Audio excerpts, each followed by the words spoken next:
Hello guys, welcome to the class. Boruto two blue vortex chapter 17 explanation కి స్వాగతం. Chapter 17 లో ఏమేం జరిగాయి అండ్ దానివల్ల ఎటువంటి కాన్ఫ్లిక్ట్స్ రాబోతున్నాయి అనే దాని గురించి మాట్లాడుకునే ముందు లాస్ట్ చాప్టర్ లో ఏం జరిగిందో గుర్తు చేసుకుందాం. లాస్ట్ చాప్టర్ లో కాషిన్ కోజీ ఒక టోడ్ ఫామ్ లో ఎయిడాని షికమారుని మాట్లాడతాడు. ఈ కాన్వర్సేషన్ లో జ్యూరా ఎంత డేంజరస్ తో చెప్పి ఒకవేళ కనుక తన కోనహాలో బుక్స్ కోసం ఎంటర్ అయితే తన నెట్టి పరిస్థితుల్లో గెలకుండా నార్మల్ గా వదిలేస్తే బెటర్ అని కాషిన్ కోజీ షికమారుకి ఎక్స్ప్లెయిన్ చేస్తాడు. అండ్ తనని నమ్మి కోనహామారుని, మిట్సుకిని అండ్ సారదాని శాండ్ విలేజ్ కి మిషన్ మీద పంపిమని చెప్తాడు. అక్కడ రియు గాని లేదా కాటామాట్సురి గాని లేదా వాళ్ళిద్దరూ ఉండే ఛాన్స్ కూడా ఉండొచ్చు అని చెప్తాడు. ఆ తర్వాత బరుటో వైఫ్స్ మధ్యలో ఫైట్ జరుగుతుంది. అదే సారదాకి అండ్ సుమిరేకి మధ్యలో. ఫైట్ అంటే ఏదో వెపన్స్ తో కొట్టుకోరు గాని సారదా తన ఫీలింగ్స్ గురించి పట్టించుకోకుండా డైరెక్ట్ గా వెళ్ళి బరుటోని హగ్ చేసుకుందని సుమిరే సారదాతో గొడవ పడుతుంది. అండ్ అదే కాదనుకోండి, సారదా బరుటోని అర్థం చేసుకోవడానికి ట్రై చేయట్లేదని గొడవ పడుతుంది. ఆ తర్వాత hidden leaf shinobi team 7 Kashin Koji చెప్పినట్టుగానే శాండ్ విలేజ్ కి చేరుకుంటారు. మనోళ్ళు శాండ్ విలేజ్ కి వెళ్ళగానే అక్కడ sand shinobi Yodo and Araya వీళ్ళని కలుసుకుంటారు. ఎందుకంటే అది శాండ్ అండ్ లీఫ్ విలేజ్ చేస్తున్న జాయింట్ ఆపరేషన్ కాబట్టి. అండ్ 17th చాప్టర్ ఇక్కడతోనే స్టార్ట్ అవుతుంది. సో కాషిన్ కోజీ చెప్పినట్టుగానే కరెక్ట్ లొకేషన్ లో రియు అండ్ కాటామాట్సురి మన వాళ్ళకి కనిపిస్తారు. బట్ ఇక్కడ సారదా ఏమో తను బరుటో అండ్ సుమిరే ఫీలింగ్స్ గురించి పట్టించుకోకుండా తనకు నచ్చినట్టు బిహేవ్ చేస్తోంది అని సుమిరే తనకు చెప్పిందే మిషన్ దగ్గర కూడా ఆలోచిస్తూ ఉంటుంది. సారదా మిషన్ మీద సరిగ్గా కాన్సన్ట్రేట్ చేయలేకపోవడం మిట్సుకి గమనిస్తూ ఉంటాడు. కానీ బయటికి ఏం మాట్లాడు. ఇంకో పక్క కాటామాట్సురి అండ్ రియు మాట్లాడుకుంటూ ఉంటారు. వీళ్ళు బరుటో కోసం వెతుక్కుంటూ వచ్చి ఒక టోడ్ ను చూసి ఆగుంటారనమాట. యాక్చువల్లీ ఆ టోడ్ ని ప్లాన్ చేసింది బరుటోనే. అది బరుటోనే ప్లాన్ చేశాడని కాటామాట్సురి కనిపెట్టేస్తుంది. ఎలా అంటే తను ట్రీస్ తో మాట్లాడగలుగుతుంది. తనొక సెన్సరీ టైప్ షింజు అనమాట. రియు కాటామాట్సురిని ఇక్కడ చెట్లేం లేవు కదా, ఇది డెజర్ట్ కదా, ఈ టోడ్ ని బరుటోనే ఇక్కడ పెట్టాడని ఎలా తెలుసుకున్నావు అని అంటే దానికి కాటామాట్సురి ట్రీస్ అనేటివి ప్రపంచంలో ఎక్కడైనా ఉంటాయి, ఇది డెజర్ట్ అయినప్పటికీ అండర్ గ్రౌండ్ లో ట్రీస్ అనేటివి ఖచ్చితంగా పెరుగుతూ ఉంటాయి, సో దాన్ని బట్టి తెలుసుకున్నా అని చెప్తుంది. సో ఇప్పుడు కాటామాట్సురి ట్రీస్ ని యూజ్ చేసి ఎవరైనా ఎక్కడున్నారు ఏం చేస్తున్నారు అనేది కనుక్కోగలుగుతుంది. ఈ పవర్ అన్ని షింజూస్ కి ఉండదు అనుకుంటా, అందుకే రియు ఈ మ్యాటర్ ని కనిపెట్టలేకపోయాడు. ఇద్దరు షింజూస్ మాట్లాడుకుంటూ ఉంటే యోడో వాళ్ళు మాట్లాడుకునేదంతా విని అక్కడున్న మిగతా వాళ్ళకి ఇన్ఫర్మేషన్ ఇస్తూ ఉంటుంది. యాక్చువల్లీ యోడోకి చాలా సెన్సిటివ్ ఇయర్స్ ఉంటాయన్నమాట. సో తన ఆ ఎబిలిటీ యూజ్ చేసి వాళ్ళు చాలా దూరంలో మాట్లాడుకునేది కూడా వినేస్తూ ఉంటుంది. అండ్ ఇదే ఎబిలిటీని తన ఫైట్స్ లో ఎనిమి యొక్క నెక్స్ట్ మూమెంట్ ని ప్రిడిక్ట్ చేయడానికి వాడుతూ ఉంటుంది. ఒకవేళ మీరు బరుటో యానిమే చూసుంటే మీకు తన పవర్స్ గురించి అర్థమవుతుంది. ఒకవేళ తెలియకపోతే యూట్యూబ్ లో యోడో వర్సెస్ షికడాయ్ ఫైట్ ఉంటుంది, మీరు ఒకసారి అది చూడండి, అదే homework. And back to the chapter. Konohamaru Yodo చెప్పింది విని ఇప్పటి వరకు జరిగిందంతా యాజ్ ఇట్ ఈస్ మన ఇంటెల్ ప్రకారమే జరిగింది, మీరందరూ రెడీ అయితే మన మిషన్ స్టార్ట్ చేద్దామని చెప్తాడు.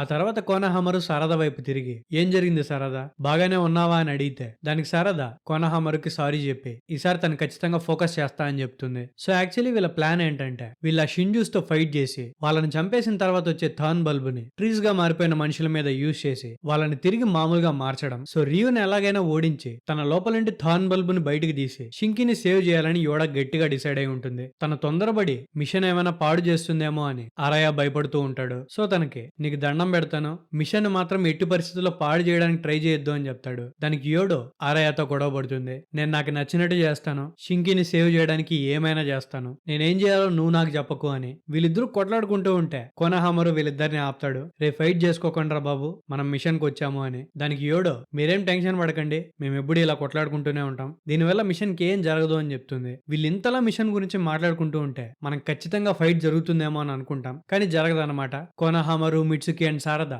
స్ట్రైట్ గా రియు అండ్ కాటామాట్సురి దగ్గరికి నడుచుకుంటూ వెళ్తారు. కోనహామారు వాళ్ళిద్దరిని మీరిద్దరు ఎవరు, ఇంతకీ ఇక్కడేం చేస్తున్నారో అని అడుగుతాడు. కరెక్ట్ గా అప్పుడే కాటామాట్సురి కోనహామారుని చూస్తుంది. కోనహామారు రియు వాళ్ళతో వాళ్ళు కోనహాకి సంబంధించిన షినోబి అని అండ్ వాళ్ళు బరుటో కోసం వెతుకుతున్నామని చెప్తాడు. కోనహామారు అలా అడిగేసరికి రియు కాటామాట్సురితో ఎల్డర్ వీళ్ళకి మనం ఎవరో తెలియదు అనుకుంటా, ఏం చేద్దామని అడుగుతాడు. రియు కూడా జ్యూరా లాగే చాలా సంస్కారం కలిగిన వ్యక్తి, తన ఎల్డర్స్ కి బాగా రెస్పెక్ట్ ఇస్తాడు. అందుకే కాటామాట్సురిని ఎల్డర్ ఎల్డర్ అని పిలుస్తూ ఉంటాడు అనమాట. సో కాటామాట్సురిని ఏం చేద్దామని అడిగితే తనేమో కోనహామారుని చూసి సిగ్గుపడిపోతూ ఉంటుంది. అట్లీస్ట్ తన నోట్ల నుండి మాటలు కూడా రాలేకపోతుంటాయి అనమాట. సో తన రియుతో నేను ఏం చేస్తున్నానో నాకు తెలియట్లేదు, నువ్వే వాళ్ళతో మాట్లాడు అని చెప్తుంది. మాట్సూరి అలా సిగ్గుపడ్డం చూసి రియు షాక్ అయిపోతాడు. మీకు డౌట్ రావచ్చు అసలు వీళ్ళేంది ఫైట్ చేయకుండా ఇంట్రడక్షన్లు ఇచ్చుకుంటున్నారు అని. యాక్చువల్లీ ఏం జరుగుతుందంటే కోనహామారు మిషన్ మీద శాండ్ విలేజ్ కి వచ్చే ముందు తనకి అండ్ షికమారుకు మధ్యలో ఒక కాన్వర్జేషన్ జరుగుతుంది. ఆ కాన్వర్జేషన్ లో షికమారు షింజూస్ ని అంతం చేసి వాటి నుండి థాన్ బల్బ్స్ ని కలెక్ట్ చేసి వాటితోనే ట్రీస్ గా మారిపోయిన మనుషుల్ని నార్మల్ చేయగలమని కోనహామారుకి చెప్తాడు. ఒకవేళ అలా చేయలేకపోతే పరిస్థితి ఏంటి అని కోనహామారు అడిగితే షింజూస్ మళ్ళీ రికవర్ అయిపోతారని షికమారు చెప్తాడు. అయితే హిడారి కూడా రికవర్ అయిపోయి ఉంటాడా అని కోనహామారు అడిగితే ఖచ్చితంగా అయి ఉండొచ్చని షికమారు చెప్తాడు. కోనహామరుకి కొంచెం డౌట్ వస్తుంది. బొరుటో దగ్గర నుంచి కలెక్ట్ చేసిన ఇన్ఫర్మేషన్ చాలా తక్కువ కదా, ఈ థాన్ బల్బ్స్ గురించి షికమారుకి ఇన్ఫర్మేషన్ ఎక్కడి నుంచి వస్తుంది అని. సో కోనహామరు షికమారుని అడుగుతాడు, మీకు ఇంత ఇన్ఫర్మేషన్ ఎక్కడి నుంచి వస్తుంది అని. దానికి షికమారు, నాకు తెలిసిన ఇంటెల్ ని బేస్ చేసుకొని అది ఎంత అక్యురేటో నేను చెప్పగలుగుతాను, కానీ అది ఎక్కడి నుండి వచ్చింది, ఎలా వచ్చింది మాత్రం నేను నీకు చెప్పలేను. అండ్ మిషన్ కి సంబంధించి నా మైండ్ లో ఒక స్ట్రాటజీ ఉంది, నాకు తెలిసిన ఇంటెల్ ని బేస్ చేసుకొని ఎలా ఫైట్ చేయాలి అని. ఈ డివైన్ ట్రీస్ అనేటివి హెవీ కాంబాట్ స్కిల్ ఉన్న మోన్స్టర్స్. వాటిలో కొన్నిటికి సారదా అండ్ నువ్వు టార్గెట్స్ గా ఉన్నారు. సో వాళ్ళతో ఫైట్ చేయడం తప్ప మనకి వేరే దారి లేదు. కానీ ఈ షింజూస్ ప్యూర్ ఈవిల్ అని చెప్పడానికి ఎటువంటి కంక్లూజివ్ ఎవిడెన్స్ లేదు. నేనేం చెప్పడానికి ట్రై చేస్తున్నానంటే, నా పర్సనల్ ఒపీనియన్ ఏంటంటే, ఈ షింజూస్ అనేటివి కొత్తగా పుట్టిన వైల్డ్ బీస్ట్ లాంటివి. అండ్ వాటికి ట్రూ ఈవిల్ ఇంటెంట్ అనేది ఉండదు. అంటే ఎవరినైనా ఖచ్చితంగా చంపేయాలి అనే ఇంటెంట్ ఉండదు. ఫ్యూచర్ లో పరిస్థితి ఎలా ఉంటుందో తెలియదు, కానీ ప్రస్తుతానికైతే అవి జస్ట్ ఇన్స్టింక్ట్ మీద నడుచుకునే యానిమల్స్ మాత్రమే. కానీ వాటికి భయంకరమైన స్ట్రెంగ్త్ ఉంది కాబట్టి వాటిని మనుషులకి థ్రెట్ గానే భావించాలి అని చెప్తాడు. దానికి కోనహామరు, అవి ఎలాంటివైనప్పటికీ మనం వాటిని ఖచ్చితంగా ఓడించాలి కదా, ఇంతకీ వాటితో ఏం చేయాలి అని షికమారుని అడుగుతాడు. దానికి షికమారు, మనం వాటిని ఫ్రెండ్స్ చేసుకోవాలి అని చెప్తాడు. పాపం కోనహామరుకి ఏం మాట్లాడాలో అర్థం కాదు. మోన్స్టర్స్ తో ఫ్రెండ్షిప్ ఏంటి అని ఆశ్చర్యపోతాడు. ఆ తర్వాత షికమారు కోనహామరుతో, మనం ఈ ఇన్నోసెంట్ బీస్ట్ ని అవి బేబీ స్టేజ్ లో ఉన్నప్పుడే ఫ్రెండ్స్ అయ్యి ఆ తర్వాత మనం వాటిని మోసం చేయాలి. నేను మాట్లాడేది కొంచెం హార్ష్ గానే అనిపించవచ్చు, కానీ నువ్వు వాటిని ఎనిమీస్ గా చూడడం స్టార్ట్ చేస్తే నా దగ్గర ఒక బ్రిలియంట్ ప్లాన్ ఉంది. మనం వాటితో ఫ్రెండ్షిప్ చేస్తున్నామని అవి అనుకుంటున్న టైంలో అవి కేర్లెస్ చేసినప్పుడు మనం వాటిని చంపాలి. ఇలాంటి ప్లాన్ కి నారుటో అయితే ఒప్పుకునేవాడు కాదు, కానీ నేనైతే నారుటోని కాదు. మనం ఈ మోన్స్టర్స్ ని చంపి మనుషుల్ని కాపాడుకోవాలి అనుకుంటే మనకి ఇది తప్ప వేరే దారి లేదని చెప్తాడు. అండ్ తను ఈ మిషన్ కి కోనహామరునే తీసుకోవడానికి మెయిన్ రీజన్, మాట్సురి నిన్ను టార్గెట్ చేస్తుంది. అండ్ అదే కాదు, తనకి నీ మీద రొమాంటిక్ ఫీలింగ్స్ ఉన్నాయి. ఆ లవ్ అనే ఫీలింగ్ తనకు తెలీదు. అండ్ తను ఏంటిది అని ఆలోచిస్తూ ఉండే టైంలోనే నువ్వు తనని చంపేయాలి అని చెప్తాడు. దానికి కోనహామరు, ఇది కొంచెం ఓవర్ గా ఉంది కదా అని అంటే, దానికి షికమారు, నేను నీకు అప్పుడే చెప్పింది ఇదే, నువ్వు కొంచెం హార్ట్లెస్ గా ఉండాలి. డివైన్ ట్రీస్ అనేటివి మనకి ఎనిమీస్. మనకున్న ఇంటెల్ ప్రకారం అక్కడికి ర్యూ కూడా రావడానికి ఛాన్స్ ఉంది. ఒకవేళ తను వచ్చాడంటే వాళ్ళిద్దరిని కలిపి ఫేస్ చేయడం మన వల్ల కాదు. సో వాళ్ళిద్దరిని సపరేట్ చేసి ఆ తర్వాత మనం వాళ్ళని చంపాల్సి ఉంటుంది అని చెప్తాడు. సో ఇక్కడ మనోళ్ళు షింజూస్ ముందు ఆస్కార్ రేంజ్ పర్ఫార్మెన్స్ చేయడానికి వచ్చి ఉంటారు. అందుకే మనోళ్ళు వాటితో డైరెక్ట్ గా ఫైట్ చేయకుండా ఫస్ట్ మాటల్లో పెట్టడానికి ట్రై చేసి ఉంటారు. So back to the present, Konohamaru తన టీం ని రియూ వాళ్ళకి ఇంట్రడ్యూస్ చేస్తాడు. రియూ కూడా తన పేరు అండ్ మాట్సురి పేరు చెప్తాడు. పాపం మాట్సురి ఏమో కోనహామరుని చూసి సిగ్గుపడుతూ రియూ వెనకాల దాక్కొని చూస్తూ ఉంటుంది. అండ్ ఈ మొత్తం సినారియోని శాన్ షినోబి దూరం నుండి చూస్తూ ఉంటారు. సో కోనహామరు రియూతో, మేము ఇక్కడికి బొరుటో కోసం వెతకడానికి వచ్చాం, మీరు కూడా సేమ్ పని మీద వచ్చారని అర్థమైంది, మనం కలిసి వెతకడం స్టార్ట్ చేద్దామా అని అడుగుతాడు. కోనహామరు అలా అడిగేసరికి రియూ మాట్సురిని ఏం చేద్దామని అడిగితే మాట్సురి పాపం సిగ్గుపడుతూనే సరే అని చెప్తుంది. ఆ తర్వాత మనోళ్ళు పర్ఫార్మెన్స్ చేయడం స్టార్ట్ చేస్తారు. మిట్సుకి కొంచెం దూరం వెళ్ళి, నాకు ఇక్కడ ఒక మెటల్ దొరికింది, ఈ మెటల్ ని యూజ్ చేసే బొరుటో టెలిపోర్ట్ అవుతాడు అని చెప్తాడు.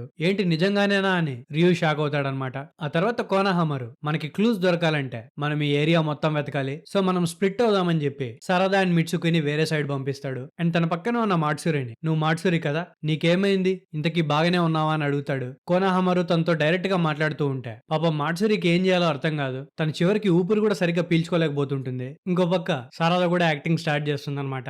రియూని పిలిచి, మాకు బొరుటోకి సంబంధించిన కొన్ని ఆనవాళ్ళు అక్కడ కూడా దొరికాయి, సో మనం అక్కడికి వెళ్ళి వెతుకుదామా అని సారదా రియూని అడిగితే దానికి రియూ, నిజంగానే అక్కడ కనిపించాయా, నాకు తెలిసి బొరుటో ఇక్కడ ఎక్కడ ఉన్నట్టున్నాడు అని అంటాడు. ఆ తర్వాత మిట్సుకి కూడా, మా ఫ్రెండ్స్ అక్కడ దూరంగా వెయిట్ చేస్తున్నారు, నీకు ఇంట్రడ్యూస్ చేస్తా పదా అనేసరికి దానికి రియూ, మా ఎల్డర్ మాట్సురి ఇక్కడే ఉంది అని అంటే దానికి కోనహామరు, నువ్వేం వరీ అవ్వాల్సిన అవసరం లేదు రియూ, ఇక్కడ సిచ్యువేషన్ మాకు వదిలే మేము చూసుకుంటామని చెప్తాడు. సో మొత్తానికి మసిబూసి మారేడుకాయ చేసి సారదా అండ్ మిట్సుకి రియూని వాళ్ళతో పాటు వచ్చేలా చేస్తారు. రియూ సారదా వాళ్ళతో వెళ్లేటప్పుడు, మా బాస్ జ్యూరాకి మీ కోనహా షినోబి అంటే చాలా రెస్పెక్ట్ ఉంది, నేనైతే స్టార్టింగ్ లో మిమ్మల్ని చూడగానే లేపేద్దాం అనుకున్నా, కానీ ముందుగా మీతో మాట్లాడి మంచిదైంది అని అంటాడు. దానికి సారదా, ఒరే అయ్యా అలాంటివి బయటికి చెప్పకరా అని అంటుంది. సో మెల్లగా షింకీని మిట్సుకి అండ్ సారదా శాన్ షినోబి దగ్గరికి తీసుకెళ్తూ ఉంటారు. ఇంకో పక్క కోనహామరు అండ్ మాట్సురి ఒక కైండ్ ఆఫ్ రొమాంటిక్ సిచ్యువేషన్ లో ఉంటారు, ఎందుకంటే ఇద్దరు ఒంటరిగా ఉంటారు కాబట్టి. కోనహామరు మాట్సురిని, నాకు తెలిసి నీకు కొంచెం బ్రేక్ కావాలనుకుంటా, కాసేపు ఇక్కడ కూర్చొని మాట్లాడుకుందామా అని అడుగుతాడు. దానికి మాట్సురి సిగ్గుపడుతూ సైలెంట్ గా కూర్చుంటుంది అనమాట. కాసేపటి తర్వాత కోనహామరు మాట్సురిని, ఇప్పుడు నీ పరిస్థితి ఎలా ఉంది, బాగానే ఉన్నావా అని అడిగితే దానికి మాట్సురి, నాకు అర్థం అవ్వట్లేదు, నేను ఎందుకు ఇలా బిహేవ్ చేస్తున్నాను అని చెప్తుంది. ఆ తర్వాత అలానే కోనహామరు తనని మాటల్లో పెడతాడు. ఇంకో పక్క కోనహాలో కాషిన్ కోజీ ఐడా దగ్గరికి వెళ్లి శాండ్ విలేజ్ దగ్గర ఏం జరుగుతుందో తన సెండ్రెగన్తో చూసి చెప్పమంటాడు. కానీ ఐడా భయపడుతుంది, ఎందుకంటే మళ్ళీ ఆ మాముషిగాడు చూస్తాడేమో అని. సో కాషిన్ కోజీ ఐడాని కన్విన్స్ చేస్తాడు, మాముషి ఇప్పుడు వాళ్ళ బేస్ లో ఉంటాడు, సో తను నిన్ను చూడడానికి ఛాన్స్ లేదులే అంటే. ఆ తర్వాత ఐడా తన సెండ్రెగన్ ని వాడడం స్టార్ట్ చేస్తుంది. ఇంకో పక్క కాషిన్ కోజీ అండ్ బరుటో ఇద్దరు బేస్ ప్లేస్ లోనే ఉంటారు. కాషిన్ కోజీ బరూటోతో ఇప్పటి వరకు అయితే అంతా బానే జరుగుతోంది, వాళ్ళిద్దరిని అయితే సపరేట్ చేయగలిగారు అని చెప్తాడు. దానికి బరూటో ఆ తర్వాత ఏం జరుగుతుంది అని అడిగితే దానికి కాషిన్ కోజీ కోనహామరు మాట్సూరిని మాటల్లో పెట్టాడు, సారాదా అండ్ మిగతా ముగ్గురు కలిసి రియూన్ లేపేస్తారు. ఆ తర్వాత వీళ్ళు కోనహామరుని కలిసి మాట్సూరిని కూడా ఓడిస్తారు అని చెప్తాడు. దానికి బరూటో వీళ్ళు ఈ మిషన్ లో ఫెయిల్ అవడానికి ఎంత పర్సెంటేజ్ ఛాన్స్ ఉంది అని అంటే దానికి కాషిన్ కోజీ వీళ్ళు ఫెయిల్ అవడానికి అయితే పెద్దగా ఛాన్సెస్ లేవు అని చెప్తాడు. మళ్ళీ బరూటో నేను మిమ్మల్ని నెంబర్ అడిగాను, మీరు నెంబర్ చెప్పండి అంటే దానికి కాషిన్ కోజీ ఇప్పుడు వాళ్ళ ఫెయిల్యూర్ పర్సెంటేజ్ ఎలా ఉన్నా నువ్వు మాత్రం అక్కడికి వెళ్ళడానికి ఛాన్స్ లేదు.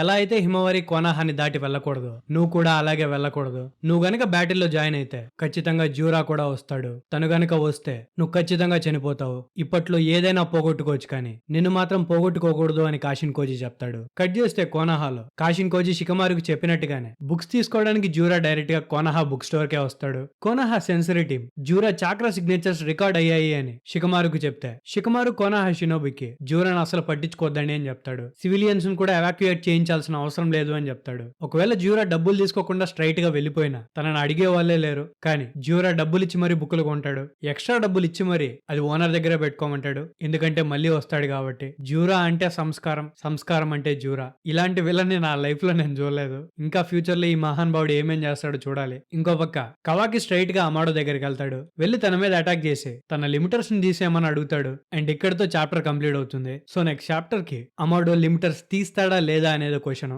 నాకు తెలిసి అమాడో అంత కాన్ఫిడెంట్ గా ఉన్నాడు అంటే తన దగ్గర ఏదో ఒక ట్రిక్ ఉండే ఉంటుంది. ఇషికి చనిపోయిన తర్వాత కవాకి కర్మ రీబిల్డ్ చేసిన టైంలో అమాడో కవాకి లోపల ఒక షట్ డౌన్ ప్రోగ్రామ్ ని ఇన్స్టాల్ చేసి ఉంటాడు. మేబీ ఆ షట్ డౌన్ కోడ్ ని యూజ్ చేసి అమాడో కవాకిని కంట్రోల్ లో పెట్టుకోవడానికి ఛాన్స్ ఉంది. సో చూద్దాం నెక్స్ట్ చాప్టర్ లో ఏం జరుగుతుందో. ఇంకో పక్క శాండ్విల్లర్ లో అయితే మొత్తం ప్లాన్ ప్రకారమే జరుగుతోంది, కానీ యోడో క్యారెక్టరిస్టిక్స్ చూస్తే తను ఖచ్చితంగా ఏదో ఒక ప్రాబ్లం క్రియేట్ చేస్తుంది అనిపిస్తుంది. తొందరపడి ప్లాన్ పాడు చేయడానికి ఛాన్స్ ఉండొచ్చు. మిషన్ కూడా ఖచ్చితంగా ఫెయిల్ అవుతుంది. అండ్ సేవ్ చేయడానికి బరూటో కూడా వెళ్ళలేడు. ఎందుకు అంటే కాషిన్ కోజీ బరూటోని వెళ్లకుండా ఆపుతున్నాడు కాబట్టి. ఈ ప్లాన్ వర్కౌట్ అయితే ఓకే గానీ ఒకవేళ ప్లాన్ వర్కౌట్ అవ్వకపోతే షికమారు ఖచ్చితంగా ప్లాన్ బి కూడా ఆలోచించుంటాడు. ఈ చాప్టర్ లో అయితే మనకు అంతగా స్టఫ్ దొరకలేదు, కానీ నెక్స్ట్ చాప్టర్ లో మాత్రం మనం ఖచ్చితంగా చాలా డ్రామా చూడబోతున్నాం. నెక్స్ట్ చాప్టర్ జనవరి 28th రిలీజ్ అవుతుంది. మన ఎక్స్ప్లెనేషన్ ఆ నెక్స్ట్ డే వస్తుంది. So thank you guys last వరకు చూసినందుకు. నా ఎఫర్ట్స్ కనుక మీకు నచ్చితే ఖచ్చితంగా సబ్స్క్రైబ్ చేసుకోండి. మళ్ళీ నెక్స్ట్ వీడియోతో వెంటనే వచ్చేస్తా. అప్పటి వరకు జాగ్రత్త. Love you, me anime professor.